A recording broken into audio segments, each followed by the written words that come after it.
అలాగే గతంలో కూడా ఇప్పుడు జగన్మోహన్ రెడ్డి చేసే కొన్ని విమర్శలకు కూడా అవంతి శ్రీనివాసు పరోక్షంగా కొన్ని కౌంటర్లు ఇవ్వడం జరిగింది.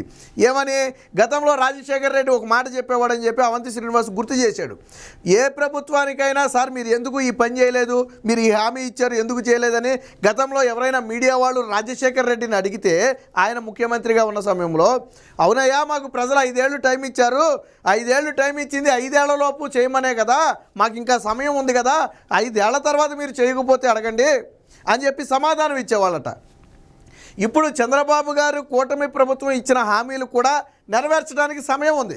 సరే 5 ఏళ్లలో నెరవేరుస్తారా, ఏడాదిలో నెరవేరుస్తారని పక్కన పెడితే సమయం ఉంది. కానీ జగన్మోహన్ రెడ్డి 5 నెలలు కూడా ఆగకుండానే నువ్వు ఎందుకు చేయలేదు అని అడిగితే గతంలో వైసీపీ వచ్చిన తర్వాత కూడా కొంత సమయం తీసుకున్న తర్వాతే కొన్ని పథకాలు అమలు చేసామన్న సంగతి జగన్మోహన్ రెడ్డి మర్చిపోయాడని చెప్పి అవంతి శ్రీనివాసు పరోక్షంగా జగన్మోహన్ రెడ్డికి అయితే కౌంటర్ ఇవ్వడం జరిగింది.